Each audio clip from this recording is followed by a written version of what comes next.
Welcome, everybody. How y'all doing today? Can I get a round of applause for our esteemed round of guests here?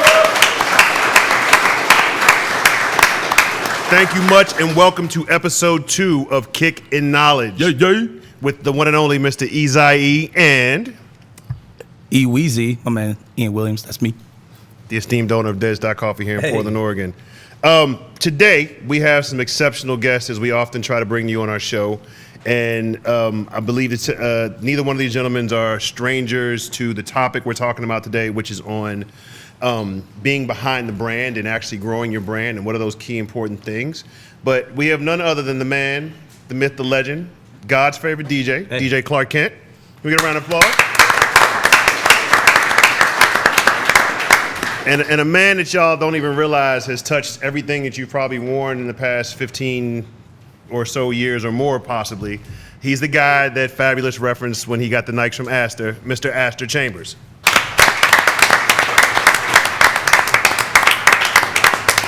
We'll take you way back. We'll take you way back with that one. Did right there. Yeah. Is this my mic? That's your mic. That's your mic. So, how you doing today, bro? I think he wants to spit a verse before we start. He does. You're the Astor. I never heard you. You don't even want that. I know you got. I know it's in the family. It's in the family, just not here. Just not here, huh? So, yeah. So, how y'all doing today? This Portland weather is like a little highly crappy. favored. Yes, that's a great thing. But the Portland weather is a little stinky today. But it's still all good. I'm glad y'all can make it out. Portland weather. I think you shouldn't say Portland weather is stinky. It's just Portland weather. It's Portland weather. Like when it's the just rain what we got. started, I expected it. This is But you know fair. what's so crazy? Up until now, it's been amazing. And we're supposed to get a deeper period of amazingness. This week right now, it's really got me very salty. Yeah, If I'm gonna say so myself. I'm with you on Very, that. very salty. I went It's from not sun as if, to fireplaces. No, and we live in a place that we have 10 months worth Shout out to of rain. fireplaces. Sorry, we shouldn't be doing this. Nah, it's all good. Yeah, we're lamenting. Especially on today. Yeah, because we got two great Especially people on here. today. And yeah, yeah. Today is a huge day. Today. You know what today is? Everything, bro. I mean, it's the day that we got know what? Astor and Clark in the studio. No. Well, not just that. That's It's an even second. bigger one. That's second. The first We're thing. talking about 14 years of matrimony for my man Esaie and the lovely Miss Trey Renee. Oh, for Approach real? Approach that properly. 14 years of blissful marriage. Yes. Oh yes. Everybody give a round of happy anniversaries for Astor and Tracy. It's a beautiful thing. Yeah, for you Portlandite, she's Trey Renee on the morning show, and that's a she's power on Jammin'. couple. Yes. And then K2, And Afternoon Live K2, TV. Afternoon Live. Just don't want to leave off any credits, actually. With an Emmy. the child. Yes. Oh, that's right. Yeah. Yeah, she has an Emmy. Yeah. Okay. Yeah, she has an I'm saying- Emmy. And then we also, But they you got also royalty are, in the house. But they also are the parents of the Yes, Bobby Bobby McKenzie. Superstar actress. Super duper star. Superstar youth. Okay, this youth show's not actress. supposed to be about all Of this. Broadway? Yes, it is. Yes, it is. And actually, No. it is. You know why? Because that is a major part of who you are and your fiber. And being behind so brands. everything Yes. that you're being think behind- about how behind that brand you No, are. that's good This is shout. exactly what we should be talking about. All the things that go into being behind those brands. Absolutely. You too, Clark. I know you got an artist in your family as well. I mean, she draws. Exceptional. Stop trying to play it She's off. a Did we bad- just say We something about purchased Astor? a piece of art. There it is. Yes. We Yes. purchased. Let's keep it real. Yes. She's very Yes, real. they have. She's amazing. She's pretty good. All right, well, let's just hop into the most important thing here. People came here to actually, we had a good studio audience in here. Give a big round of applause for our studio audience again. We got people listening, people looking in on IG Live to actually hear you guys and say, hey, what's up? Say what's up to the Kickin' Knowledge people right there, Kick the Knowledge crew. Peace and blessings. Yes. But, let's start off with the important stuff here, man. Like, what was your first job? And, how did that actually help to frame you up to be who you are and, help you with brand building? First job, ironically enough, Foot Locker. And it was because I was told that I needed to have some footwear experience selling product if I want to get into this industry. And growing up in the industry, I felt like this is where I want to be, so I worked at Foot Locker in the summers. So I got a good line of sight to see what kind of mindset that brand was portraying and trying to push out there, given that they were at that point, the mass destination. Obviously, we had our local spots. I had my Choi's up on 103rd that I used to go to, but Foot Locker was, I went there. Choi's. Shout out went to over Choi's. everybody's head. So sorry. That's way over. Yeah, way over your head. But you got to understand, we helped build the culture, and we were part of it from a consumer standpoint and an executive standpoint. So places like this that had the saran wrap around the shoe, like this was real. Hold on, let's just pause for a second. Yeah. Where are you gentlemen from, actually, before we go any further? Because I think that's important people to understand, born too. and raised in New York. Born and raised in New York. I was born in Panama, but raised in Brooklyn. Very important. Very important. Yes. All right, back to your job, your career, your job starts. Yes. So that was the first job. Okay. That was the first job. My first job, I have a job was working at Atlantic Records, and I was given the job because I was a DJ or one of the kind of important DJs in New York, playing most of the clubs, and the guy who was running Motown Records was another DJ named Timmy Regisford, who was a friend. And one day he pulls me in his office and says, "Hey, you should have a record company job." And the reason why is because he felt like I could see records before the artist was gonna work. So he said, "You need to do A&R." And he pulls me in his office at Motown If I can ask you, because I mean, I think that's another art that's lost actually outside of the sneaker world and everything, but just, can you explain to the audience what A&R means basically? A&R means artist and repertoire. It's actually the A&R's job to fundamentally make the artist's album, or find the artist first, then pair him with producers, pair him with songwriters, pair him with everything, so that you are actually making the artist's record. Like I said, Timmy Regisford pulls me in his office over at at Motown Records, and says, "You need to come do A&R." So I'm thinking, okay, I'm gonna come do A&R at Motown Records. And he goes, nah, you're gonna go to Epic. So he sends me across town. Hank Caldwell, who was running Epic, hires me. And 4 days later, he calls me and says, nah, you're gonna leave there and you're gonna go to Atlantic Records. And to my confusion, I'm just like, well, how can you over at Motown tell me to go work at Epic? I go there, I start getting paid, and then 4 days later, you tell me, no, you're gonna leave and go to another company that you don't work at because your friend is also over there working and you go work with him. So that was my first real job. And it's funny that we're talking about brand building, because every time you make an artist, you're actually building A brand. Yep. Yep. Now, what the artist does with the brand is their own decision. And nowadays, now when an artist is being signed, they're being signed to be looked at as a brand instead of being looked at as an artist. So that was my job, was to build initial brands in the first place. That's so dope. So what were the things, maybe some takeaways from that you maybe still use today from that first job? You too, Astor. I think the most important takeaway that I try to instill in artists that I can now use upon myself is, every artist I signed, I told them, don't try to be like another artist, because I don't need another version of Tupac. I don't need another version of Jay-Z. I don't need another version of A Tribe Called Quest. I need the first version of you. So if I'm telling you that, and I stop and I say, okay, well, now I gotta focus on my brand or so-called brand, I gotta make sure that I'm not another Red Alert or another Kool Herc or another. And I say another in those names, or the reasons I say those names is because those are guys that I respect.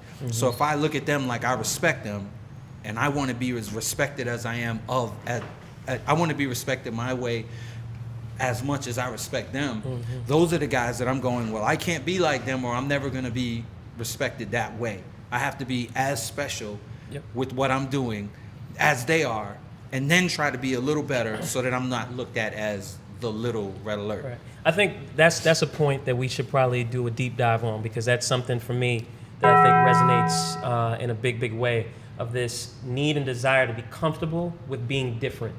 Yeah. I think it sounds much easier than what it is, but you gotta find your comfort with being different. Absolutely. Because Yep, if you it's try so key. to be like someone else or something else, you will always be number two. I mean, I say this to my daughter every day, to find that comfort zone, and it's very, very, very real and very, very critical in today's world. And I think as you look at that component of being comfortable with being different, you also don't want to be different at the rate of becoming the same. Not only that, you don't want to be so different that you're offending anybody. You want to be different, but carefully different, so that they can appreciate the difference and not go, oh, dude's just out of his mind. Because different is very scary for the average person. But then you have to think. Let's look at making records. There's a reason why someone's a producer. Yep. is because someone isn't a producer. So someone has to make the music. So everybody else who's listening to the music listens with a happy ear. This guy has to listen with a critical ear to make people hear happily. So when you're trying to be different, in that difference that you're trying to be, you still actually have to not be that different that you scare somebody off. Mm-hmm. Yeah, I think that's something that we kind of, Herb is actually trying to make sure we push a little bit. Herb's the actual creator for the Sneaker Week thing here. Everybody get a round of applause for that too. Yeah, But Herb's pushing the big point about making sure that, and I think Dwayne's pushing this big too with Pensoles about just being your own person and being your own creative and actually able to make your own mark in the world and everything. And I think that's like a really important piece. So tell us your earliest experiences like with marketing of yourself or of a first brand that you actually work with and everything. Like what was your earliest experience of that? I guess you got to look at when you go into the job market. I mean, that's really where your branding starts because, again, you have to look at yourself as a brand before you can think about being a part of anything else. How are you presenting yourself? And I think I had to look at myself and take myself through this exercise of, okay, what are the things that I'm bringing to the table? What are the things I want to learn? What are the things I need to learn? What are the things I would do really well that I want to share? I think so for me, it was when I first got into the market, when I got out of college and I was looking to get into Nike. I mean, so the Foot Locker thing was obviously when I was in college, but when I got out of college and I decided, you know what, Nike was a place that I wanted to work and actually get a paycheck because I made a whole lot of money for them as an individual that procured a lot of product and gave them a lot of insights Jeff Beard Show. from a street level on why people were actually wearing stuff and not running in running shoes or playing basketball in basketball shoes. There was a reason. Let's get a big round of applause for that because I don't know if you guys are really catching the gem that was dropped just now, but we're going to get a big round of applause for that just now. He basically is letting you know that he ushered this thing from, I'm serious, but from actual just on court to validating the lifestyle aspect of it. Yeah. No, I think, again, growing up in New York, I was fortunate enough to meet some individuals at my high school who worked for Nike then. They enjoyed my company, had me come into the office. Let's take it a deep separate, because I know these stories personally, but again, I know these stories, but the people listening that are here don't know these stories, and I think they need to know these stories. Okay. So this individual who will remain nameless until Esaie jumps back on the mic to say, please share that name with him. But they enjoyed the company and said, hey, look, why don't you come to the office to talk about shoes one day? Having no clue what that even meant, but today's world, that's what we call the focus group, right? But that was at a time where companies like Nike had no idea as to why people were procuring the product and really not playing basketball or running in it. So we had to then show them, we being myself and individuals in my core, friends, family in the neighborhood, I literally would take designers into the market, 125th Street, 110th Street, all these different places that I spent a ton of time and just had them sit and watch and learn. Because they were from here. They had no clue. Now, everyone who's watching, you might look at Astor and think he's only 16 and everything, but you mind telling what year this might have been actually? So that year, literally, that's hilarious. That was very well played. That was 92. So that was 92. 1992. Yes, that was a real year. So in 92, this is what was taking place. And again, if you go back into the history and you look at when the business, this lifestyle business, really started to grow, this was when the wheels started to turn of, wait a minute, you mean we could just sell that shoe to people who are not actually going to run in it? And we're like, absolutely. And play basketball. Absolutely. They're not going to play ball in that. They just want to wear it as an expression of their personality. So I say all that to say a wise young lady in my life called my mother after I graduated from college, said, okay, look, them giving you all those shoes were cool. Now they need to give you a job and you need to get paid for that. That's what I'm because talking you about. made a ton of money for them. Yes. And that now needs to be reciprocated. Facts. Yeah, Man, and, that's and then, dope. look, and let's just That's go what I'm ahead talking and just pull the wool all the way off and everything. Who might those designers have been that were walking The Tinker Hatfields of the world, Mark Parker through his sister, who was the one that actually pulled me in for those sessions. Mark Smith, who I'm Shout still out to Betsy Parker. love her to death. Mark Smith, who I'm still very dear friends with and got the opportunity to work with. Big shout out to Mark. Absolutely. Aaron Cooper, Eric Avar. I mean, these guys are all major staples in this industry, and rightfully so. But I would take these guys all around and actually help them with insights on the design of shoes. Literally saw Coop the other morning and told him both of y'all were on the show. He said, Oh, "What's up?" good. Good Good guy. Very good guy. Very good guy. Cool. Clark, what's your take? What's your take on that? Wait, one more time the question. I got so caught up in that beautiful answer, and I was so hyped because he's my friend, and I remember when it was happening that I forgot the question. Hey, while we get back to the question, I have to take a moment and actually appreciate you guys for being here. Do you remember how I met Clark? I don't. I was taking out the trash.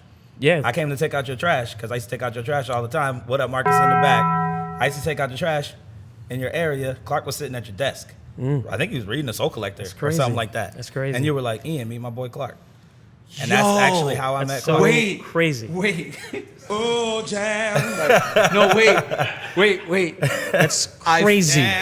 Wait, no kids. I fucking remember that. Yeah. I remember that. Yo, That's like- you want me to tell you?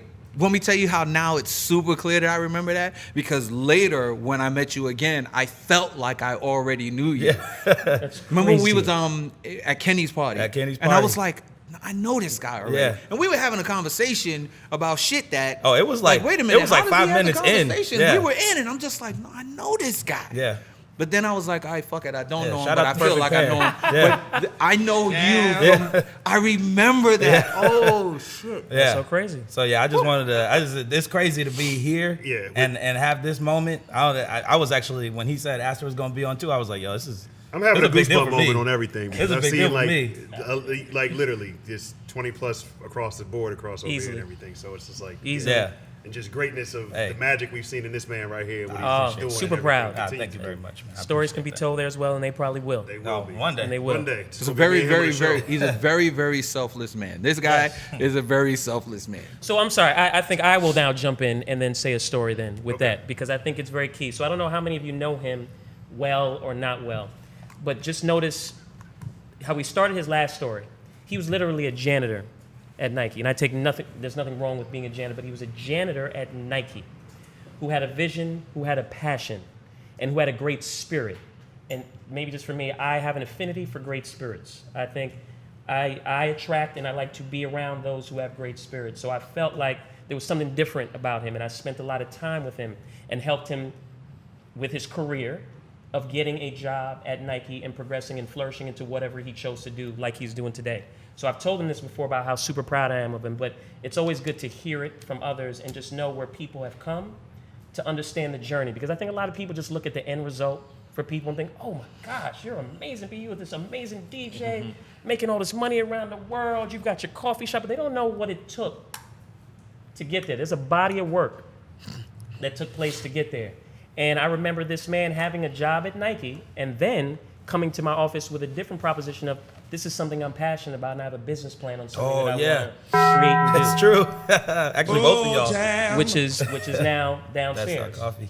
So Big, hold it, but you got to do it now. Big round of applause for Dead Coffee. If y'all haven't been to Portland yet, when you get here, your first stop has to be in Chinatown at Dead Coffee.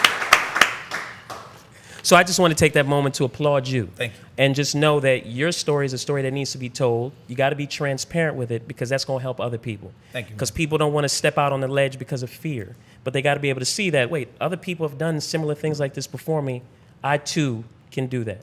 So humble, I love, but you got to be transparent and share your story.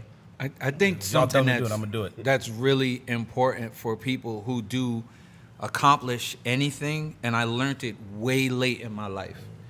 You have to live in your greatness.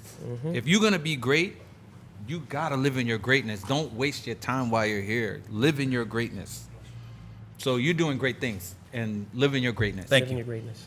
Y'all know this is like a master class, honestly. Like, this is a come up for y'all today to get this like for free. And all you guys on IG Live, like, this is a big come up. Oh, you mess with it? Hey, man. That's the LeBron on. No, this is tea. I don't drink coffee. Had to hit I the don't know family either. downstairs. Oh, but you're Secret in. delivery. Yeah, this is It's a smidgen of it in iced there. tea. You Iced gotta tea try it. mixed with No, this iced is- tea this mixed is with beef. lemonade with a little bit of coffee, which I was like, no Proprietary way. blend, love so it. if you're watching, you can't make it at home. love It it. won't be the I love same. it. No, You this can is try to great. make it at home. You What ain't is gonna be able this? to do it. Like iced tea blend of some sort. Wait, what is it? I don't know. I text my man Dallas in the back and said, Astor said, get him some tea, please. And he put thank something you. together. And he just went downstairs and It's all chefed the it way. up. It's all the way. Like I said, you Dead got to Stock make sure you family. hit Dead Yeah. Stock, yeah. Shout out for Dead Stock family, everybody. Yes.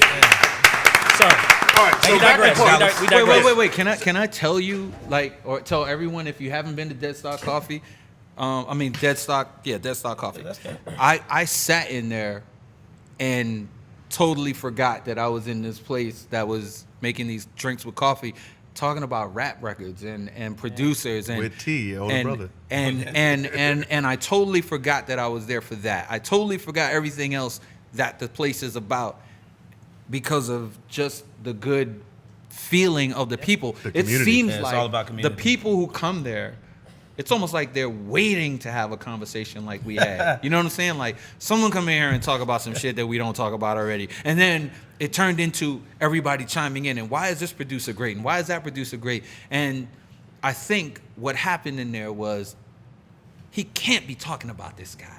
Because when you have those conversations, it's usually, oh, Dr. Dre's the greatest. Oh, DJ Premier's the greatest. Or this person. And I was naming names, and people were like, what? And then I made people listen to music. They were happy. I was like, they're actually going to sit here and listen to records that I talked about. Shout out to Sucker This, Free. you can't get that. That's Oh, is that not what that regular. was playing when I walked in? Yeah.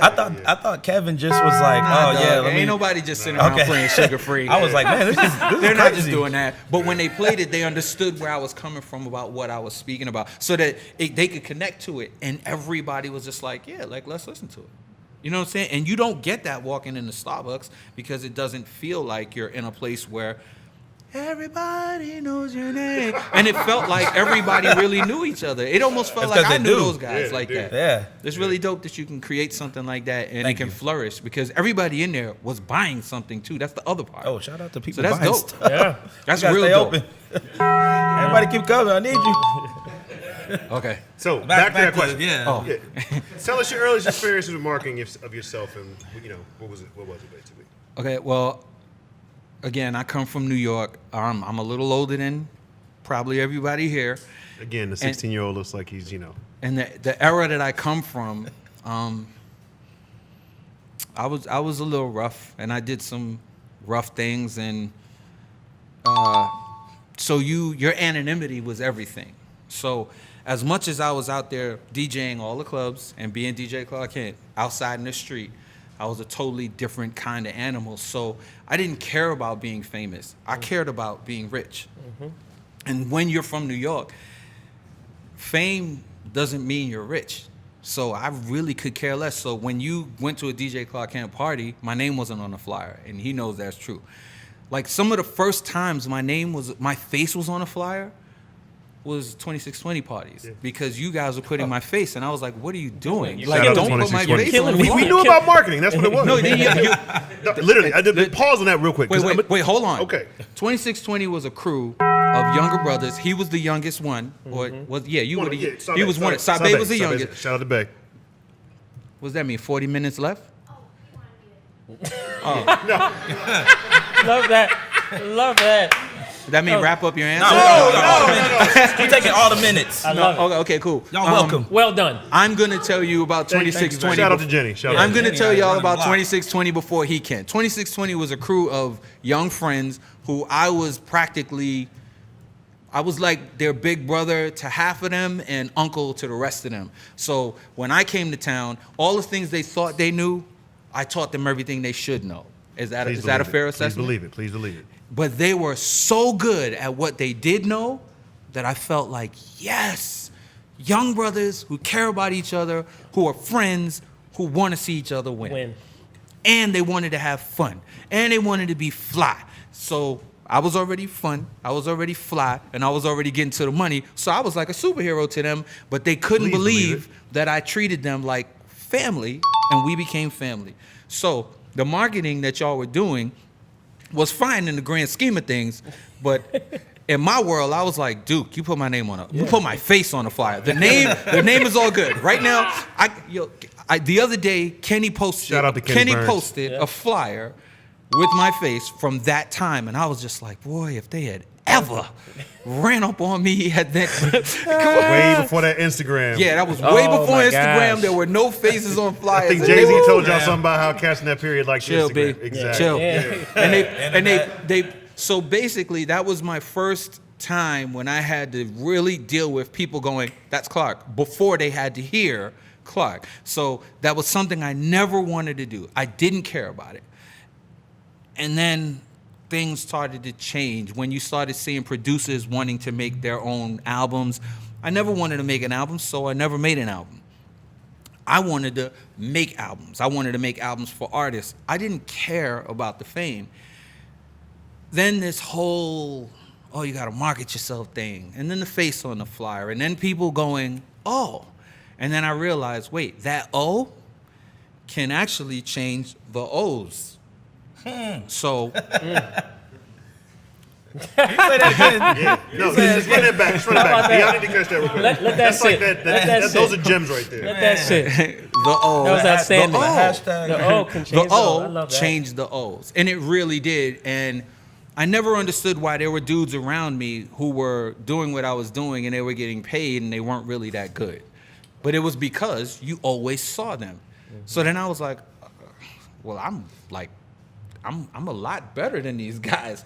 So soon as I let my face show, they started to lose their jobs. So then I realized, okay, yeah, the work really does matter, but that face actually can help.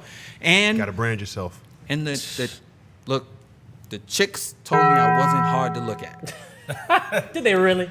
Well, I'm just saying. Easy on the eye helps. No.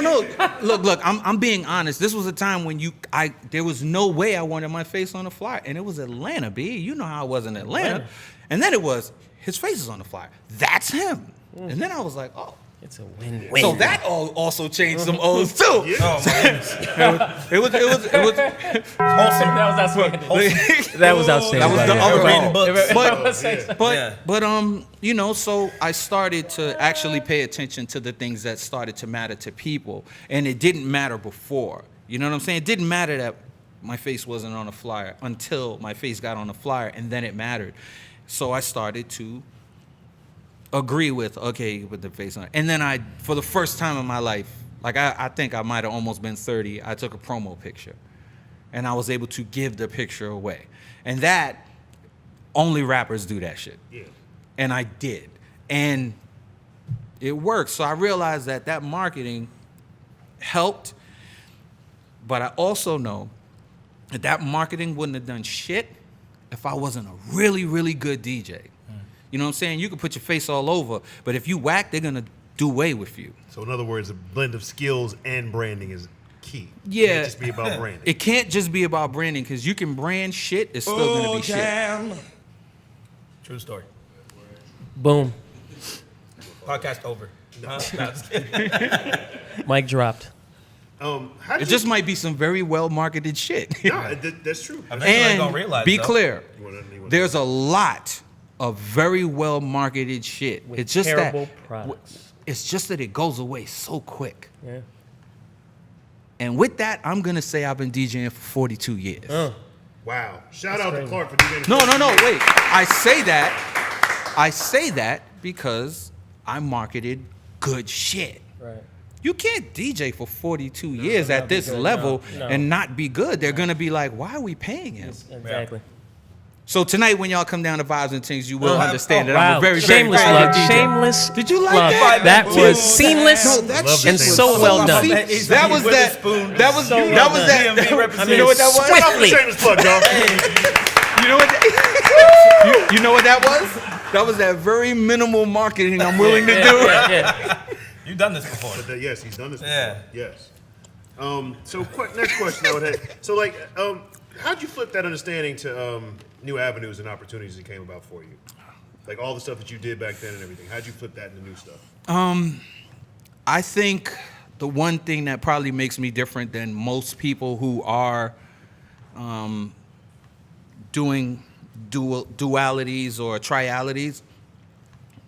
That was nice. You like Nice that? one. That was nice. Just run that back. Doing was like- dualities or trialities? Dualities or trialities is the fact that I never tried to do something else. Gotcha. You know what I'm saying?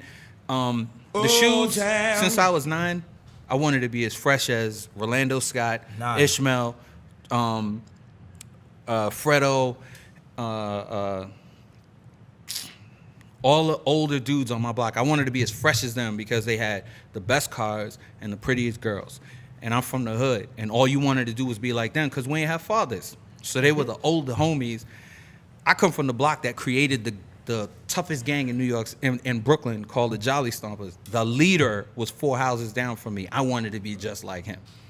So how you going to be just like him? Well, you're going to look at him. First things first, I can't fight the people you're going to fight because I'm not. But your sneakers are super fresh. And your girl is cute. How did you get the girl?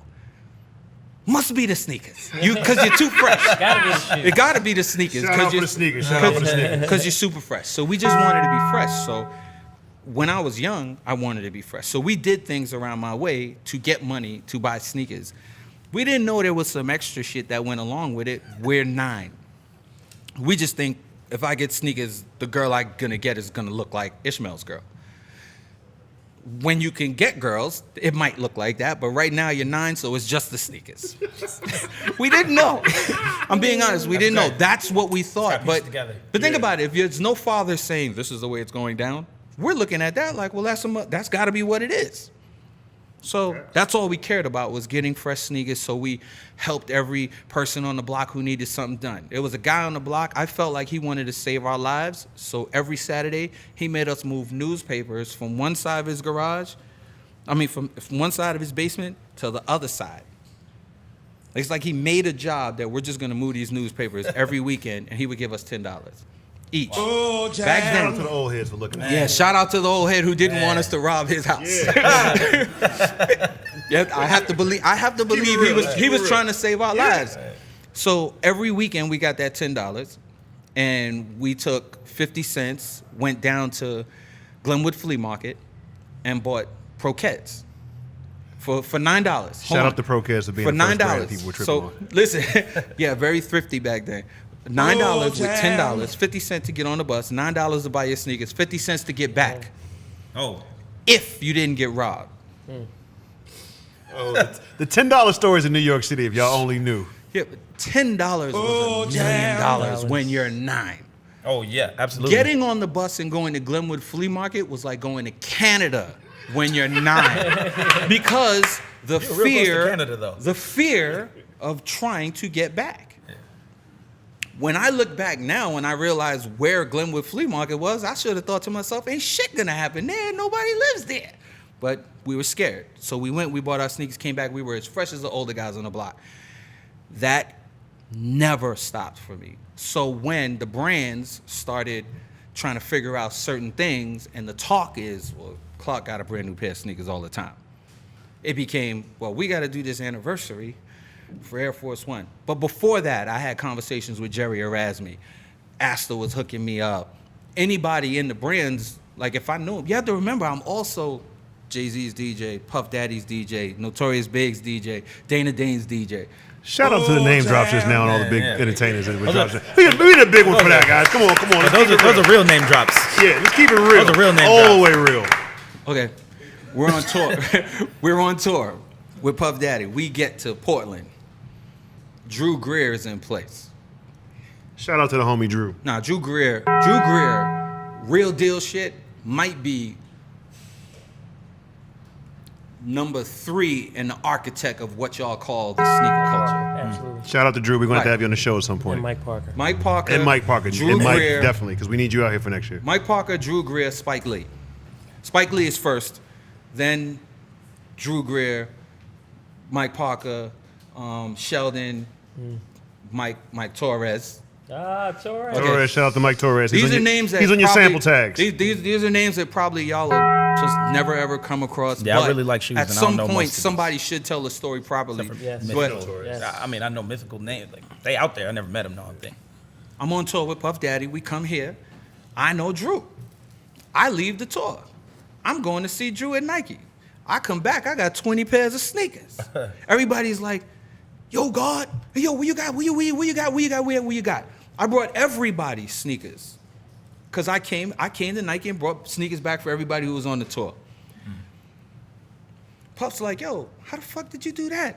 I was like, "Well, my man works at Nike. I told y'all to come with me to my man who works at Nike." What he was doing was something that Nike wasn't doing: entertainment marketing. Yep.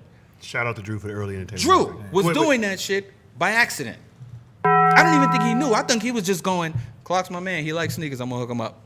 And he hooked me up, but when I brought him back, I was wearing a pair of yellow and white Air Force Ones. Busta Rhymes went so crazy, I had to take the shits off and give them to him. He will tell you that story to this day. Yo, motherfucker Clark took sneakers off his feet. That's my man. Classic tales you're never gonna get anywhere else. Yeah, that's a great story. I love Busta. But that happened, and then I guess they just never forgot. Well, Clark made that happen with that whole Bad Boy tour. So why? Well, everybody knows I'm about the shoes. So when it came to 25th anniversary and they're having these conversations, I'm a real, actual answer. You know what I'm saying? You looked at the Bobbito. Bobbito's a real answer. You know what I'm saying? He wrote a book, but Bobbito can tell you himself, if he looked at everything that he wrote about in the book, I was doing that shit in front of him. So everything that he wrote about, like, he saw it firsthand looking at me. Yeah, he was in the shoes too, but I was really, really that guy. You came to my house, there was 2,000 pair of sneakers in the 80s. Literally. To the point where, Literally, y'all. Literally. to the point where I was actually a weirdo for some shit that people look at me now and go, oh my God. I was like, Comfortable it's being different. weird. I was fucking weird. Like, every girl that came to my house was like, you know, this is a problem. That's right. Hey, And that's I was still, like- that's still a comment. And no, you don't understand who I was. I was like, well, you ain't staying. So, you know what I'm saying? Like, so it might be a problem for now, but by the time you're gone, it'll still be with me. You know what I'm saying? But the thing was, somebody was watching. And they were watching. And this was before social media, so it had to be somebody was really talking. And it was, he got it. He does it. So when they were going, well, who's the guy with the Air Force Ones? They were like, well, Clark wears Air Force Ones every day.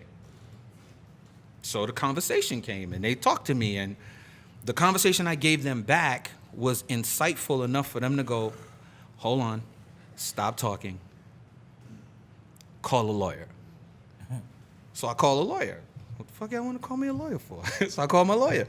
Well, we're going to offer you a contract. So when you ask what was my thing to go get it, I didn't ask. It was so actual that they were like, yeah, okay. But to me, that's probably the one thing that's fleeting in the game. They're not going to what's actual. They're looking to what's being crafted. Like, this is the guy who says he's a sneakerhead. I've never been that guy. Like, I never said I was a sneakerhead. I'm just the guy who likes sneakers. So all the guys that are telling you that they're a sneakerhead or they're, oh yeah, my collection is this. I never told you. I never showed you. Can anyone here say they've ever seen my sneaker collection? I think one of the first times that it was really put on was in that Soul Collector. Yeah, but it was what I showed them. Yeah. You know what I'm saying? And it was because it was for the 25th anniversary Air Force One. I didn't let them go through the shoes. And to be fair, like I've known you for a while and everything, and I don't think I just knew you always showed up with ill kicks, and I just was like, oh, he's like the rest of us and everything, because our crew has always been that. We was always on some fresh shit. Yeah. But the thing is, like, I didn't try to make everybody believe I was this sneaker guy, because I still don't. I just like shoes, and I appreciate the game.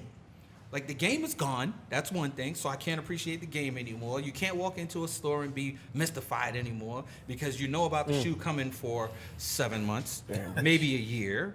You know what I'm saying? So if you can't be mystified anymore, now it's just, damn, where's my, do I have a connect? So that means the game is gone. Do you think that's a problem for the brands right now? Has that kind of deteriorated some of the magic the brands created for themselves over the years and stuff like that? Here's what I think the problem is with the brands. Asaie, you got to chime in on this I'm one, excited too. for this. I know both of y'all. I got my own opinions. Time to I'm go in. excited. Time to go in. Yeah. Going in time. No, just honest. Be honest. Just Yeah. honest. The problem with the brands is that they're listening to the internet. They're not listening to people.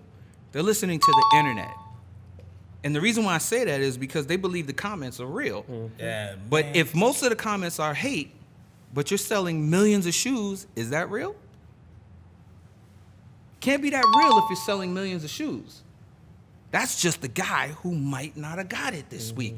Ah, them shits are whack. oh, this is whack. Oh, they didn't use the leather from 85. You were born in 89. How do you know?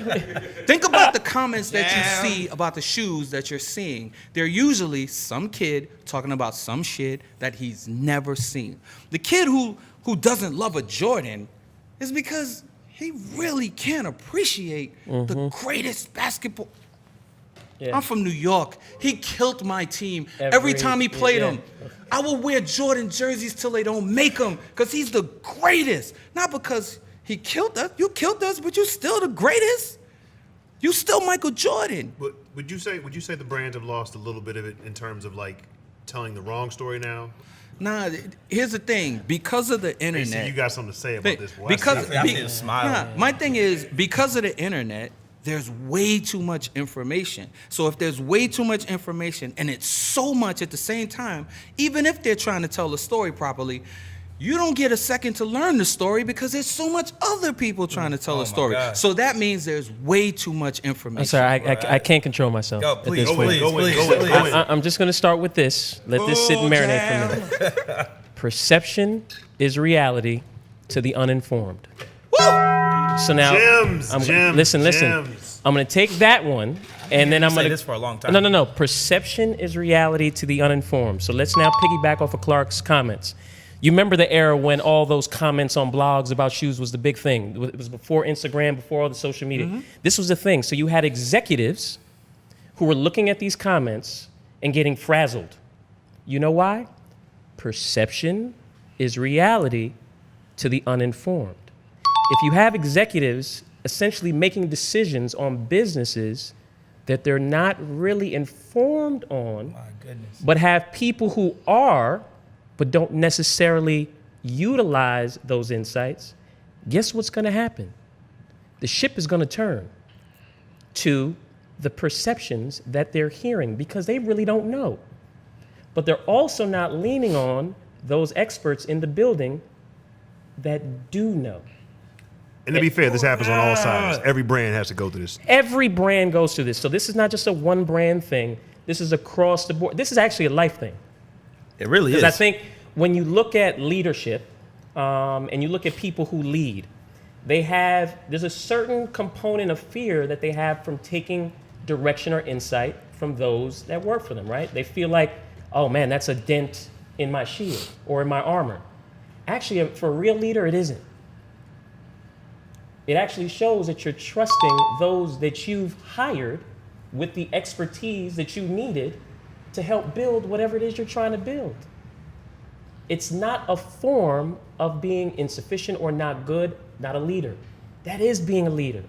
Empowering and building more leaders is a leader. Yep. Well, let's see. Hold on. Who's here? Esaie's here. You're here. Where did Marcus? Marcus is left? back. Yeah, all three of them were at Nike at the same time.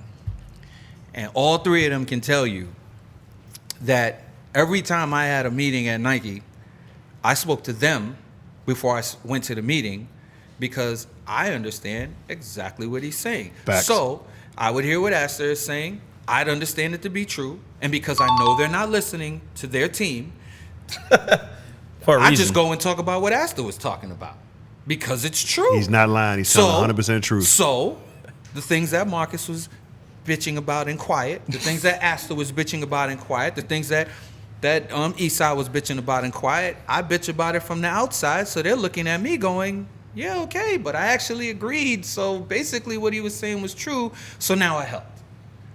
Yeah. So they hired me.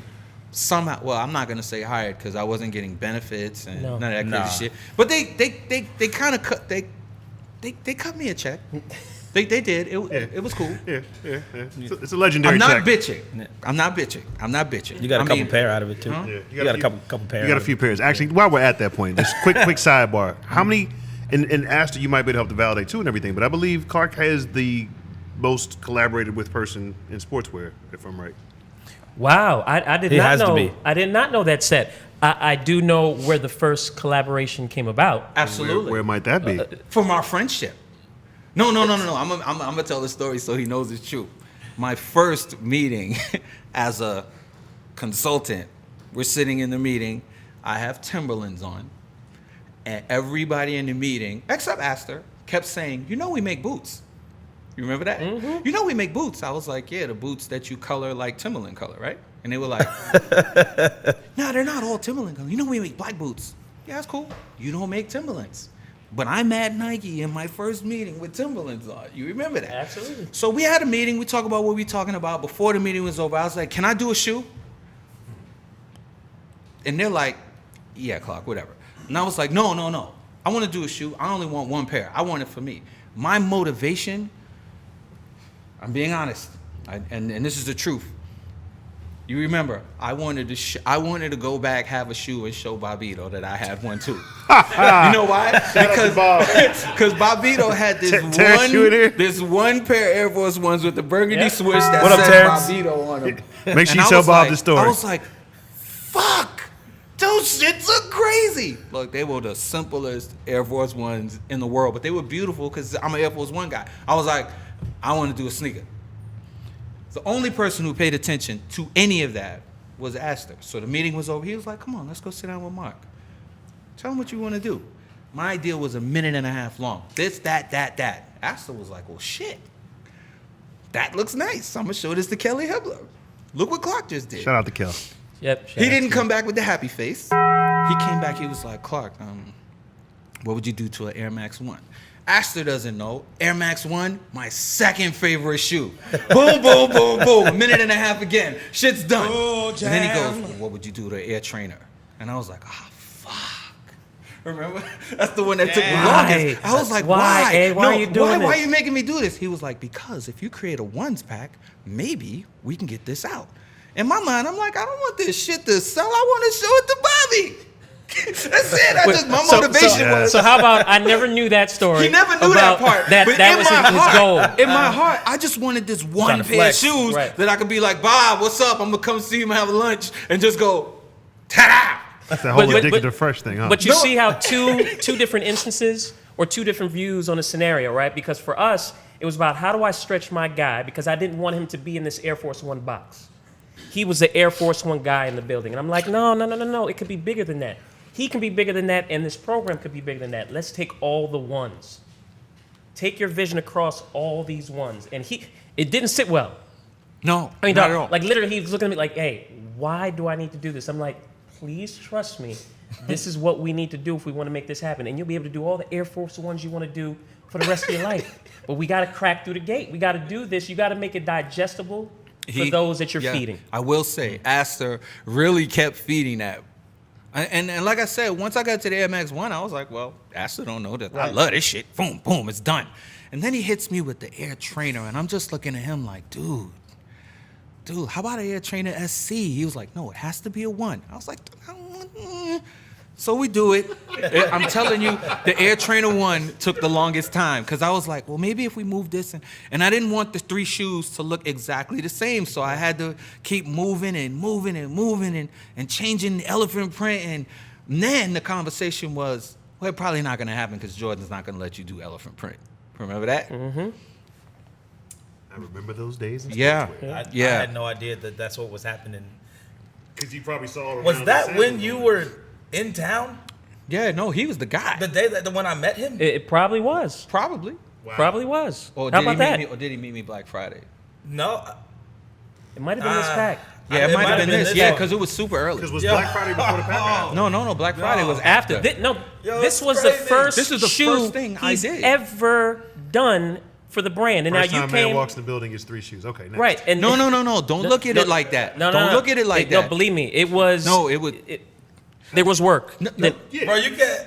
This is I know crazy. you work your angle, so I know it was work. It was work. And trust me, it was work. The good part was it really worked. Yeah. And there was no hype. There was no marketing plan. No. There was no everybody take these beautiful shots and send them out. I was like, yo, I'm gonna go to my man's shop and give them away. Everybody looked at me like, you gonna give these shits away? I was like, yeah, I'm gonna just give them away. But keep it in perspective. I mean, honestly, we talking about what we talking about today. Truly, you knew exactly what your brand was and how your brand was gonna resonate, and it was a no-brainer. Yep. Yeah, absolutely. But it was definitely the first time elephant print was used on a shoe that wasn't an Air Jordan.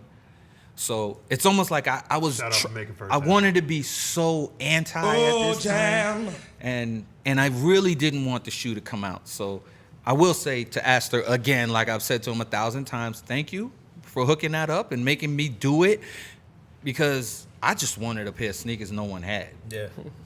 I don't got a lot of sneakers that no one has. I'm just saying, but that's what I wanted. I wanted one pair. I didn't want it to be I went in the kitchen. I just wanted them to do what they did for Bobby for me, because he's my friend and I was jealous. I'm being honest. He was my friend, and when he showed me those sneakers, I was super mad. Like, I was like livid. I didn't show him that I was livid. I was like, oh, them shit's nice. No. You know, Kenny was like, I seen your little sneaker. Yeah. No. Oh, word? No, like, oh, word? That's your little sneaker? That's nice. It's cool. Go home, but I'm fucking Shout out to steaming. KV. I'm steaming. I love because my only sneaker competition in New York City was Bob. We were the sneaker guys. So he was my only sneaker competition. So he had some shit that I didn't have. And I'm just like, what am I going to do? And I'm telling you, I sat in the meeting. I was there and not there. And all I cared about was, I'm not letting this shit go unless I say I want to shoot. You don't understand. My role changed because I did the shoot. My role was, you're going to consult. And the reason why they brought me in is because I came up with the incredible idea to have an Air Force One store. And I wanted to run it. Look, I'm a DJ. I shouldn't even been thinking that dumb shit. People but I could was only like, see the promo video for what Mercer Street was supposed to be. When they had 21 you and Mercer Cal. was supposed to be An Air Force One One store, and it's More 21 gyms that you Mercer. guys knew nothing about or whatever. The original 21 Mercer was actually on, Canyon and No. You mean the build out? the build out. Wow. Yeah. Oh, yeah, You're yeah. going there. Wow. You're going there. Yeah. Wow. That's the Oh, video no. I'm talking Yeah, about. okay, yeah. Nice. Yes. Cal's, it's Cal's in there. Shout out Yes. to Cal Dowers, he's an exec at Nike, but he was in there acting like a consumer and you're DJing. And Yes, yeah. absolutely. Good shit. Big shout Wow. out to Cal Dowers. Yeah. I'm that guy that remembers that stuff because I get I see. yeah. I see. I love it. Side note, quick question. What brands have you guys all worked with and everything? We know you got a ton of models you touch. I'm asking that specifically. Yeah, Nike. I launched BBC and ice cream with Pharrell. Please say that again. Can we get a big round of applause for that? 'Cause I think some of What? you No, guys wait. might like those Hold on. brands. Hold on. What did you do with BBC? No, I launched it with Pharrell and Wait, Nigo. hold on. What did you do Shout out with to the Virginia. brand? What did you do for the brand? As- Was that word line? What was it again?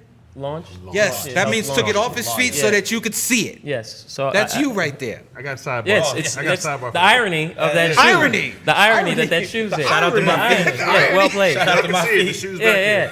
Yeah. And then a number of different things back at Nike in programs, in different categories. Jordan, I've worked there for the 25th year anniversary of Jordan, 25th year anniversary of Air Force One, First man to entertainment. make a Jordan shoe without the jump man on it. Whoops, did I say that? Yeah, you did. Entertainment marketing. So that was a big component because, to Clark's point, it was a department that was developed, but I was the first extension of the Entertainment Marina Del Rey office in New York. And you don't even know, but I like kept those black bolts. They just re-released them. Those up tempos, I think they redid or whatever. That was my first box. Oh, shoe. yeah. We were doing the Black There you College go. Store. There you go. So, Way back. number things. Never things. forget KB saying, "Yo, I'm having a box sent to your house," and he was like, "AC put a pair of shoes in there for you." And I was like, "All right." And I was open. I was like, "Oh." Wow. Yeah. That was a moment. That was a moment. That was a moment. That was a Yeah, moment. Yeah, that was a I've moment. never right heard there. that. Players University promo T-shirts we talked about those Ken Lo, earlier. Ken Lo, Ken Lo, shout out to Big brother Ken Lo. Yeah. So yeah, that's my story. Yeah. You wear Oh. magazines too. Oh yeah. Yeah, you got magazines. Oh yeah, bro. Vibe. Sorry, Vibe magazine. Little yes, magazine called yes, Vibe magazine. Vibe magazine. I was there for a little while. Yes, and you're currently managing your. lovely Currently daughter. managing my lovely, beautiful daughter, who's just Can catch her on a little show on NBC. NBC shortly. Small show, Yep. small show. She was on Broadway for 2 years in School of Rock, part of the original cast, hand selected by Andrew Lloyd Webber, who's the Steven Spielberg of Broadway, essentially. And she's just continuing to do amazing things. And what's God that is little good. show that she's on now? The little one that's. Oh, she will be on Chicago PD. Nah, Yes, that little show. little reoccurring role. Yes, Hey, Sorry. I gotta take a moment again. See, this is big for me. I'm mainly listening to y'all, but I'm just kind of here. This might get a little weird, but I lost my dad real young, and I've always surrounded myself with strong men, especially strong black men. Since I didn't have a father, I lost him when I was 10. And I gotta give a real shout out to these guys for being not only like great men, but great fathers. Thank you. And being there Thank for you. their Thank families, you. man. That's big. That's big. And husbands, that's huge, man. So, hey, Appreciate that. that's real big, man. I definitely Yeah. That, Thank so, you. all right, back to go ahead, keep Sorry, going. so Clark. Wait, what was the question again? Brand. I don't know. Oh, brand. Brands. Yo, for real, Bobito did that shit like 4 times last night, and I was like, "How you forgetting the question?" But then the shit is happening to me. Brands. Atlantic Records is a brand. Columbia Records is a brand. Epic Records is a brand. East West Records is a brand. Not Bad Boy. Rockefeller Records is a brand. Shout out to Clark for getting us our first street team check with Rockefeller Records way back when they were doing a small thing called Reasonable Doubt. When you're in the game, you should help your friends if they are worthy, not because they're There your you friends, if Absolutely. they're worthy. There you go. Thank you. My crew from Atlanta was worthy of getting a check, so I helped them get their first check with Rockefeller. I even have one of the illest stories of KB and Dame and all them talking about Here we stuff. go. But anyway, I'm not going to do that. Let's not do that. Have Kenny come on and Next do time. his talking. Yeah. Motown Records is a brand. Dame Dash Music Group is a brand. Nike is a brand. If you really know my sneaker thing, I've done shoes with New Balance. I've done shoes with Adidas. I've done shoes with Nike. I've done shoes. Yeah, right there. Right now, that's what I've done. That means something's coming. I mean, that's, Can I ask you a question about something that might be coming, or am I not allowed to ask that question about you can ask me anything you want. You have a shoe coming sometime the end of this year for Absolutely. the Goddamn 35th right. anniversary of Yes, the I Air do. Force One. You guys heard it first here on Kicking Knowledge. I'm not playing with nobody. Nah, man. let's just say that this is the realest thing that y'all ain't never seen. I'm trying to see it. Wow, if y'all that are listening right now, he's having a moment. He's just head shaker. Just remember you heard it first here. Yeah, don't even describe it. Just let them know it's coming because it's too No, much. I'm not gonna describe it. I'm just gonna say, a lot of people say, "Yo, what's the best shoe you've ever done?" To you, what's your best shoe that you ever done? And I always say I haven't done it yet. And I actually believe I'm probably never gonna do it because I believe I haven't done it. So no matter how much I work, like. No one knows I did the New Balance for the Global Spin Awards. But if you hold the shoe, the shit is fucking fire. One of my favorite shoes, yellow tip, black body. Yeah, thank you very much for that. yeah. If you hold the superstars and the pro models that I did with Adidas, they're some of the best made shoes that Adidas has made in the past 15, 20 years. Just made, the way they're made and the materials that they're made. I care about the details. The details that are in this thing that I've done are so important to me that I'm gonna stop him right there because I actually heard him on the phone with his dude that he actually got some inspiration from. look, the shoes are inspired by one of my best friends. Like, this is a guy who I would actually risk my career for.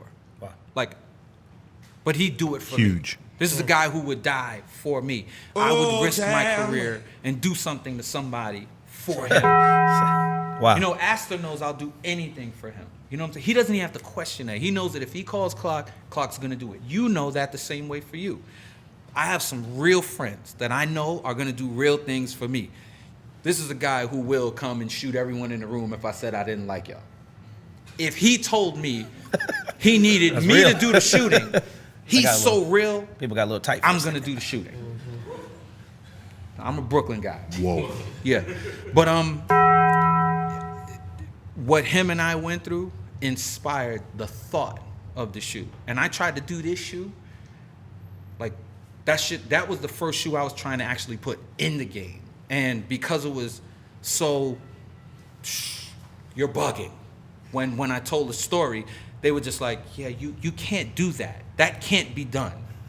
You know what I'm saying? Like, even Astor one day had to tell me that they're not gonna let that happen. You know what I'm saying? So I couldn't do it. Marcus was like, Clark, you know you're really crazy. They're not gonna do this. And Brew told me I was crazy. What's his name? Jesse Leva told me, yeah, Clark, that's not. They're not gonna do that. And you know, legal just would say no. But because the game is so different, this is gonna happen. Shout out to Jesse and Brew. And I might lose my mind when this shit happens. Because it's happening. Yeah. And when you have something inside of you that you want to happen so bad, when it happens, that shit turns a corner for you again. I wanted to play club jams. I wanted to play park jams when I was 11. When I met DJ Flowers, Grandmaster DJ Flowers, he was playing a park jam, and I was like, yo, I want to play. And he goes, oh, you're the little guy from Union Street. And he lets me play a park jam. Sorry, corner turn. I'm never going to stop DJing now. He let me play a park jam. I played for an hour in Grandmaster Flowers park jam. Are you fucking crazy? I'm 12. I'm going to do this shit forever. Forever. And for y'all that don't know, that's like basically kind of almost like a DJ playing Madison Square Garden. No, that's like Wembley fucking Arena when you're 11. When you're 11, to play in front of Grandmaster Flowers in Brooklyn is like playing at Wembley Arena with 300,000 people there. And everybody going, he's amazing. 500 people inside of Lincoln Terrace Park where I should have never been. And Grandmaster Flowers is DJing. He lets me DJ. I play well enough for him to go, you're pretty good. That's all I needed. I went home, told my grandmother, I'm never going to stop DJing. She thought I was crazy. She said, go ahead, baby. I get the word from grandma, I'm gone. But that's the thing. Like when something turns a corner for you, this shit, I'm going to be like, yeah, fuck it. I don't have to do another sneaker again. If what I'm going to do happens the way it's going to happen, I don't need to do nothing else. I'm not a sneaker designer. I just like sneakers. I never said I design sneakers. I say I color up and I pick materials because a sneaker designer does brand new shit. I'm just taking shoes that I like and doing some shit to it that I like. So you know, Esaie knows, Mark knows. I've been around these guys enough to know you ain't no designer. You ain't no designer. You just like doing dope shit. And that's all. I just like doing dope shit. And the most important thing is the quality that you give to the customer, because I don't treat what I'm doing like I'm giving it to myself. I treat it like I'm giving it to the customer. Mm-hmm. And if you know anything about what I come from, your product is your calling card. If I give you bullshit, you're never coming back. Nope. So my thing is, I'm going to give you that uncut raw, you can't even finish smoking it. So, I mean, wait. But with that said, though, I challenge anybody to go back to any shoe that I worked on and tell me the materials weren't dope. Oh no. Every last time. Wait. Yeah. And the reason why I say that is because, again, these guys have been around me when I worked on some shit. The first thing I did was, where's the library? Show me where the fabrics are. I wasn't the guy who was going, yeah, put red there, put blue there. I was like, no, show me the material. Yep. That quickly lends into something, because I know Astor's done something in the kitchen for our esteemed friend Kenny Burns and everything on that level. He did so much. But One thing? Wait, hold on. I don't even understand the access that you had to the kitchen, because there's 99% of the people who work at Nike who's never been in the kitchen. Your access was... They had Kenny's birthday forces up on the back wall for the longest time in the laser room. I don't know if you knew about that. I did not know that. Yeah, the Gucci's, they had them up there forever. There was like a giant photo like in Han's laser room of those for the longest time. Oh, shout out to Han's laser room. Yeah. Wait, you know what? I'm going to say something on camera right now. Thank you. For that first time I sat with that room, after we figured out them shoes with Mark, you took me to the kitchen, and I met Jason Badden. If y'all Jason only knew. Badden. That's what that day was. That's about to be a name that's coming. Thing about Yo, him Ian, we gotta have Jason on the show. introducing me to Absolutely. Jason Badden. From that day, he was my fucking man. So when I came to Nike, I didn't even see him. I didn't see you. I didn't see Jesse. I was in the kitchen. But then one day, Jesse goes, yo, I just want you to know there's a lot of people who are salty with you. And I'm like, for what? He's like, Clark, every time you come here, you spend a lot of time in the kitchen. And I'm like, so what? He's like, people haven't even gone in the kitchen. Worked there right. decades, never been in the kitchen. I used to sneak in. I was told never Shout to out. bring you back Shout out to being a janitor. Yeah. to the kitchen. I was the last Thank person. you. I was the You're very last PLM. Look, I was one of the last PLMs allowed in there to come get your stuff because of your Heavy and connection. Sean. Yeah. But yeah, they didn't. Yeah, people were really salty about that. Yeah. It got to the point where I could not go to the campus without a chaperone. That's right. The chaperone. Now, here's what even makes it crazier. It's your fucking fault. This what makes it crazier. When I got there and the chaperone had to get me, I'd go, come on, we going to the kitchen. And they'd be looking at me like, no, I can't take you there. No, I can't take you there. So what do I do? Call the phone. Tinker. Yeah. I'm trying to come in the kitchen. Where are you, Clark? I'm sending somebody out to come and get you. No, you really shouldn't call him. Why not? I got his number. The chaperones were so uncomfortable in with that those moment, situations. man. Because they couldn't do anything. If I come there and like, okay, we want you to work on this project for basketball. Okay, cool. We're gonna work on this project. I finished the project. If you bring me in at 10 and I finish by 12, I got 5 more hours to do whatever. You're busy. Yo, come on, I'm going to see my mans at Jordan. You're not working on Jordan. So my mans is over there. I'm going to see my mans at Jordan. You're coming. Either you're coming or I'm gonna just let them come and get me. No, but I don't know. Let me call somebody and see if it's okay. Look, man. That little piece of story that I'm telling you is probably one of the beginnings of the downfalls of the way shit was really happening. Yeah. Y'all wasn't free no more. Yeah. If you ain't free, you gonna start fucking up. Yep. You gotta be free. I'm not gonna lie. That's part of the reason why I left. I just was like, man, I just want to make great product for great people. And that I was culture working on- changed. yeah, That culture changed, and I was man. working on price point product too. So Yeah. it was like, the cheapies, the ones that nobody really wanted to pay attention to. Yeah. We started doing fire stuff, and they were like, all right, let's really clamp down on it and make some squeeze some dollars out of it. And I was like, no, man, let's make dope stuff for some kids. But you gotta really think about this. If you're the company that's creating the culture, Yeah. but your culture within starts to, what are you doing to the culture? So can I just would love to piggyback on this because I think gonna this get is in one of the trouble? gems. Yeah. No, this is one of the gems that's the basis of the topic. Yep. If you're building a brand Yep. or a service brand, which is a service or a product, as much time and energy and passion as you put into the industry that you're serving, you have to put into the culture that you're creating within your brand. Big time. The culture within your brand is critical, and that could just be one person, or it could be all those that you have hired within your company. The internal culture is very reflective of what you then put out. I've seen culture shifts in companies where there was a culture that breeded leaders creating leaders, that then shifted to leaders creating followers based off of fear. Man. There's a shift in the product and the service that they offer you when that happens. So as passionate as you are about creating a product or a service, you have to be that much more passionate about the culture you create within your brand.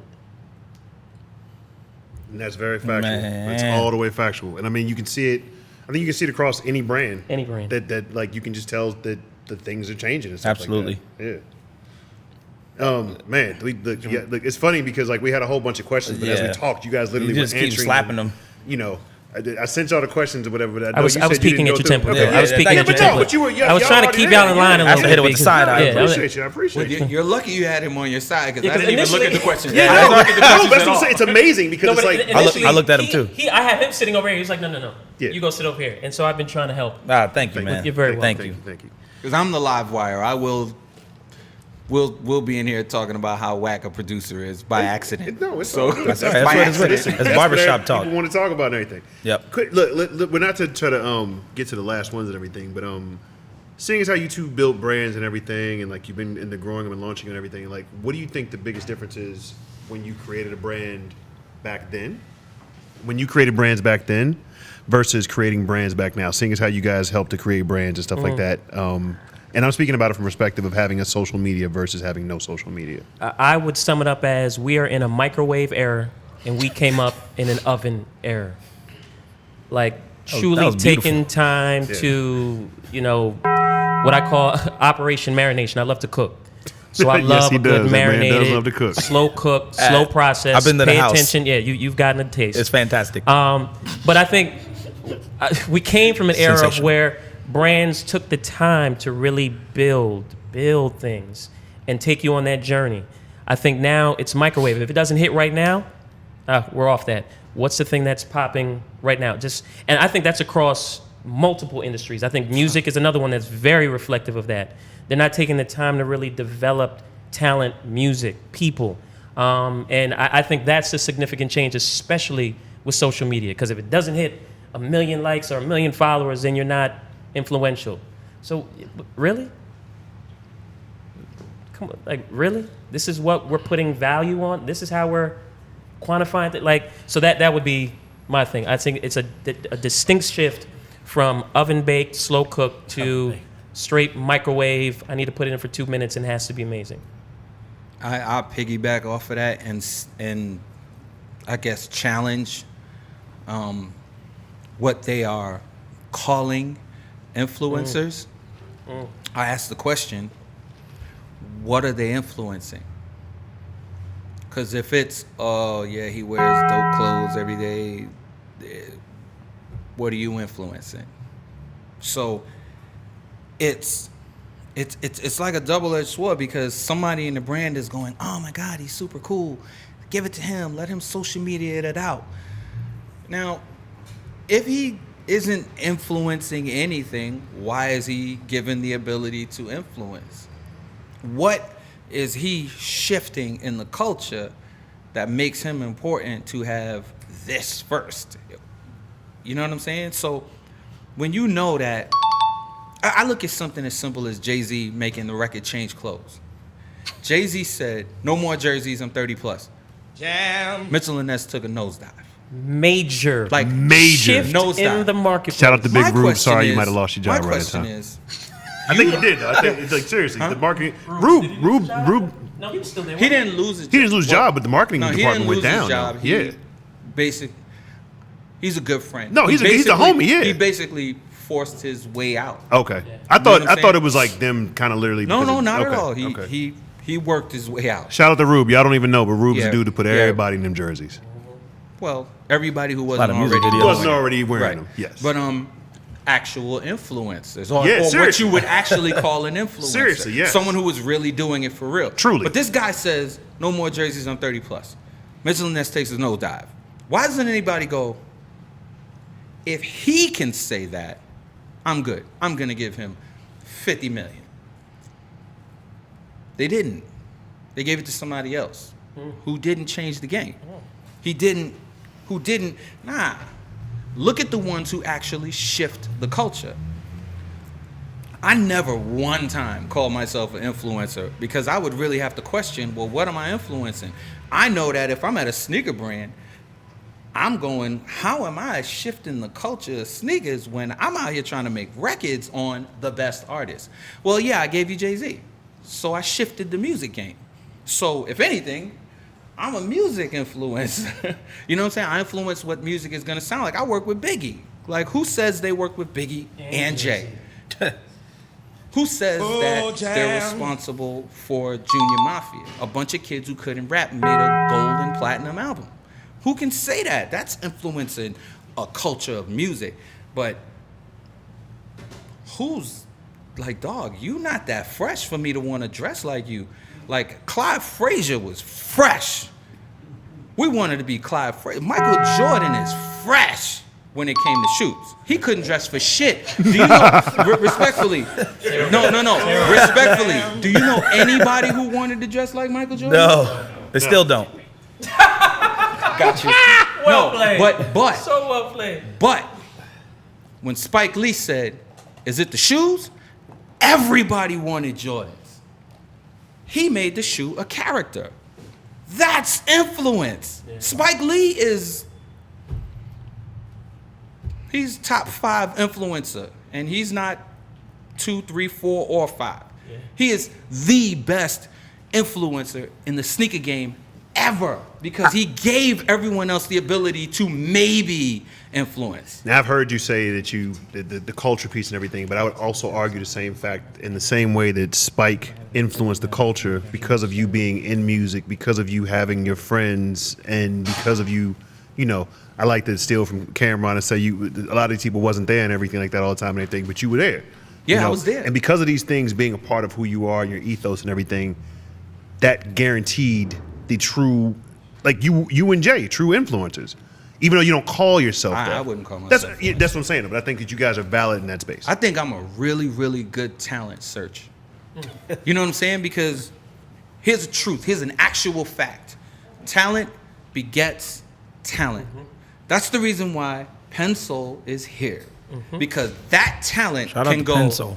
He's talented. He's talented. He's talented. He's talented. To the point where That's huge. There's 200 jobs out of Pencil.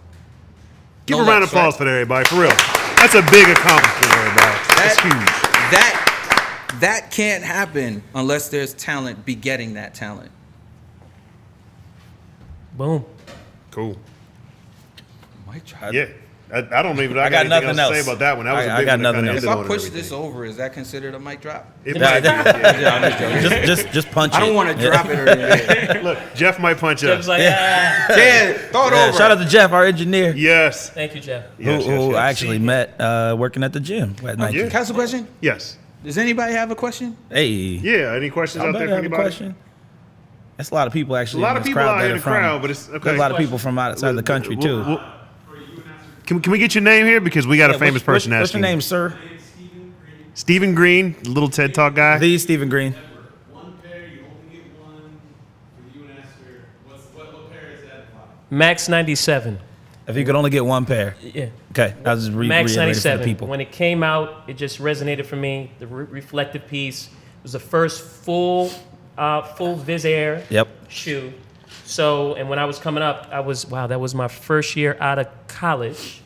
So I was able to afford to buy them.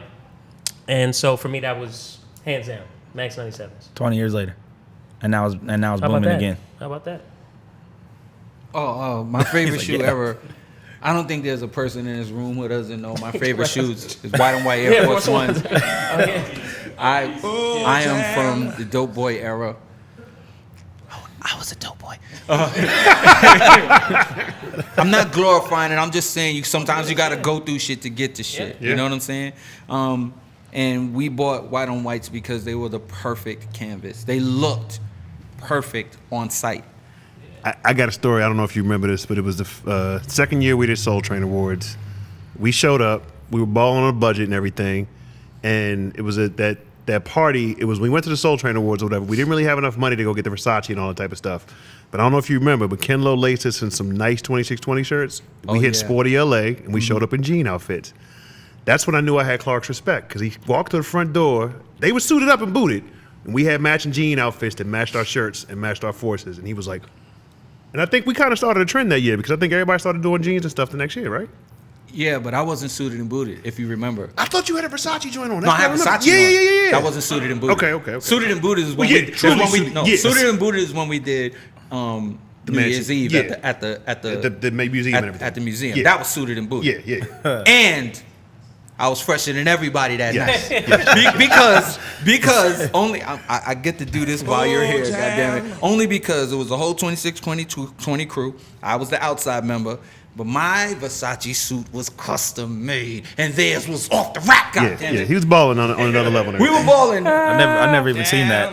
How about that? I don't even know what that would look like. But the crazy shit about that Versace shoot is about that Versace suit. God damn it was fresh. And after the party, I went to the hotel, and we were so drunk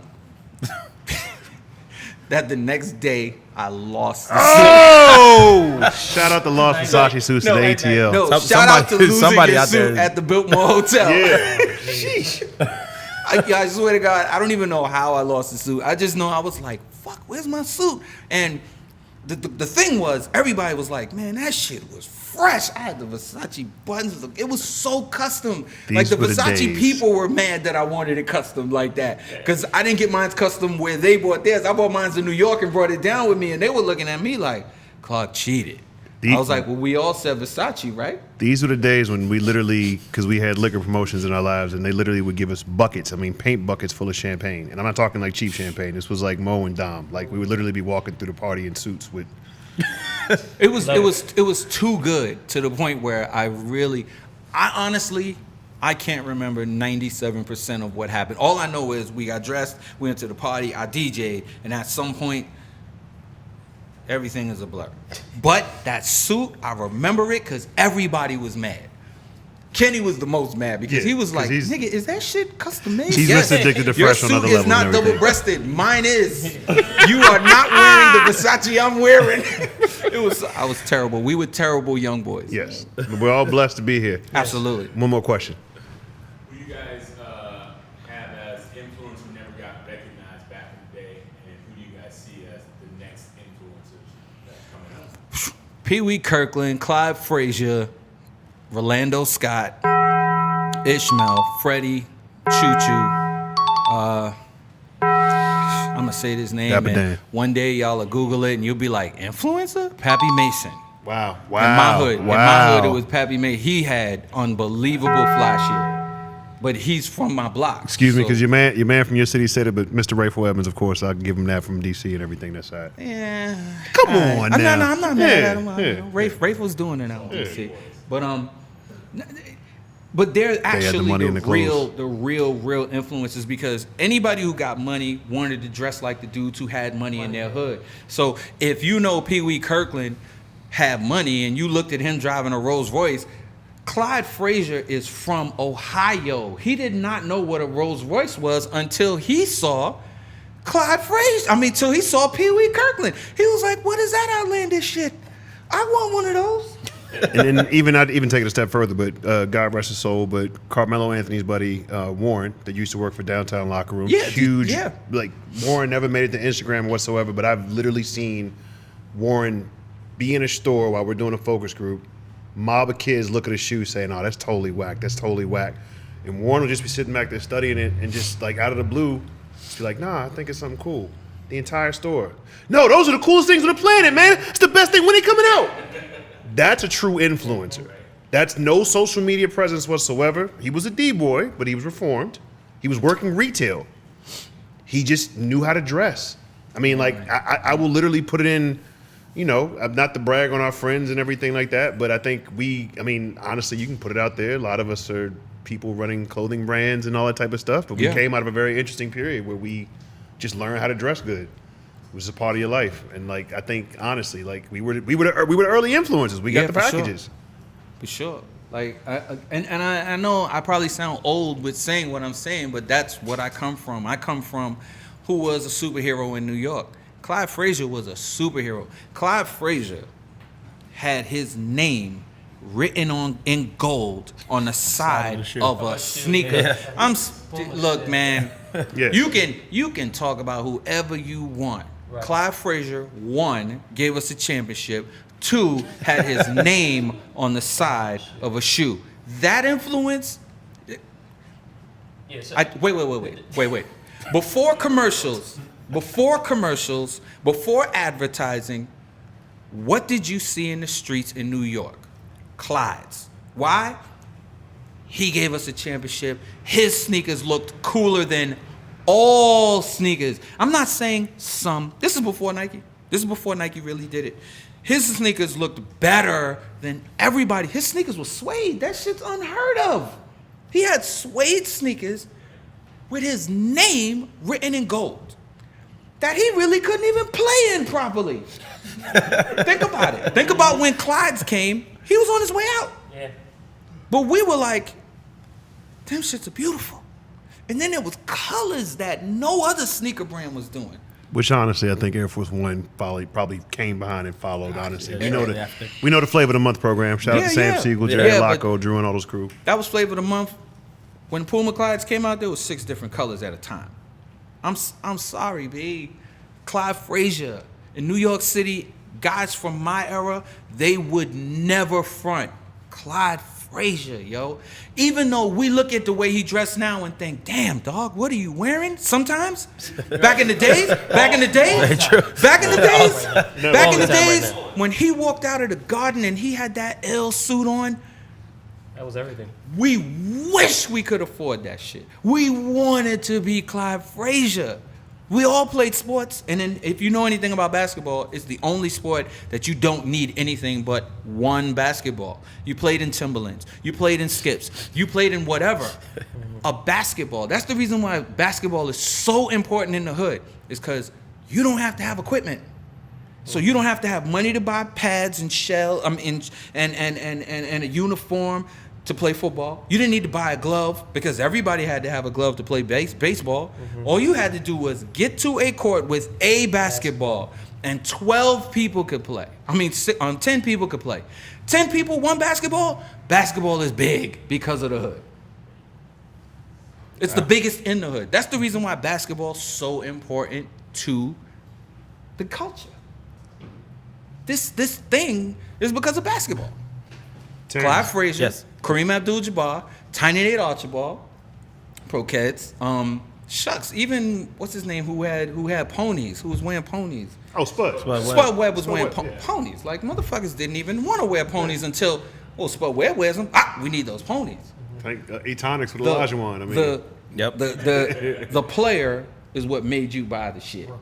Brooks. Brooks. Yep. Yeah, with Dominique. Come on, who was wearing Brooks? You wore Brooks as soon as you saw Dominique taking off on the God knows where. Oh, like, wait, he's wearing Brooks? Yo, that thing when people say, like Mike, you bought Jordans and played in them because you thought you could be like Mike. Like Mike. Seriously. Now, Gotta get before that you were feeling trying back, to be folks. like We gotta Mike, get that feeling before back. you were trying to be like Mike, you really were trying to be like Clyde. But what you didn't even put together was, I don't even know if I want to play like him more than I just want to look like him. Yeah. That's real brand That's power. a superhero. That's real brand power right there. Michael Jordan's a sports hero. Clyde Frazier's a superhero because we're from New York. So we looked at him like, shit, look how fresh he is. Yo, listen, he was driving a Rolls Royce. Nobody knew what that shit was. No, yo, think about how long it took for a rapper to buy a Rolls Royce. The first rapper with a Rolls Royce was Eric B. Not Rakim, Eric B. The DJ who did the deal, who had the most money in the deal, he bought a Rolls Royce. Nobody else bought a Rolls Royce. It was almost like, what the fuck are you buying? He just wanted everybody to know he had the most money. He bought a Rolls Royce, no one cared.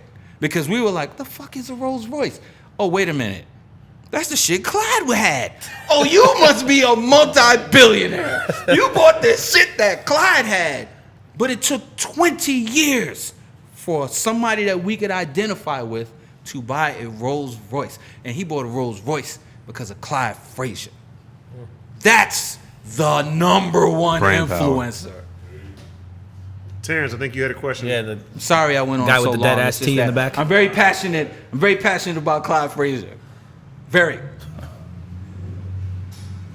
You all right, Terrence? You good? Oh, wait, hold on. I'm sorry. You didn't answer the question. I apologize. We got, Okay, cool, go ahead. Yeah, another mic drop. Thank you for coming to the event last night. You know, that was crazy. I didn't expect you to be there. No, it was an honor to be there. No, you made it even better with your presence. So but Thank you. I want to know, not what's your favorite collab you've ever done, but what do you think was the most significant collaboration? Was it the first one? Was it one that just stand out for a specific reason? Or what's the collaboration? Somebody in the spot right now that can just look outside and see what yeah, same thing. The most significant collaboration that I've ever done in my entire life is my wife. Oh wow. That's it. Hey, y'all heard what I said earlier about family. I can't get better than that. My wife gave me my kids, and that's a collaboration. It's a real class. Well done, my friend. Yeah, that's what I got. Cool. All right. Yeah. that's it. Did you want me to get specific and talk about shoes? DJ Clark Kent, but I would love to hear like a brand one. That was an amazing answer. That was a real answer. That's a Yeah. real. That's the real. That's all that matters. That's the most important thing. The real. Okay, my second best collaboration, I made Reasonable Doubt. Can we get a shoe one? You're welcome. Can we get a shoe? You're And welcome. I think honestly, y'all, I don't think we can ask any more questions. That was kind of like a mic dropper, building shaker, ground crumbler, and then some. Shout out to Jay-Z for letting that happen and everything, and all the brands and all the brand power. Trust me, he didn't let that happen. Yeah, I know he ain't let it happen. He didn't let it happen. That probably was one of the hardest things I've ever had to make happen. Shit, goddamn. That's a whole nother episode. Yeah, I Episode. know. of the We wanted to podcast. get Clark back out here for another one, AC2. Yeah, that might bring tears, me trying to explain that shit. Hey man, shit. Dude, look, I'd love to even just get UM and KB up on the show together. At the same Absolutely. Time. All right, we want to thank y'all more than a lot for actually taking the time out to enjoy all this. Great Thank you for having us. Thank you for having us. Wait. Thanks for I really appreciate it. Hold up. This is a big moment for me. I think I have a question for the audience. Were most of y'all at Bobito's thing last night? No? Some of There were a few, yeah. Okay, there were enough people who was at Bobito's thing last night. You want to know what I find crazy? Is how many questions y'all have for Bobito. But you had like 3 for us. Now my question is, were we as informative as possible that you didn't have questions? Or was it that, what was it? Alcohol. He said there's Alcohol. there. I told you we gotta get this okay. more drink champs. Like, Take all the questions. Y'all take about time constraints too. Like, it seems like people need to wrap up, so just, People need us to wrap up? Oh, yeah. They understand We can- me. yeah. They can wrap this? Yeah. And We I can will keep answer talking. Hey, we can every keep going, question. yeah. yeah. We can keep going? I mean, Yeah. they can wrap up, but we can keep. We can put some money in the meter. We're gonna pause the. Hey, shout out to the champ, Chris IG Dixon. Live. Yeah. Hey.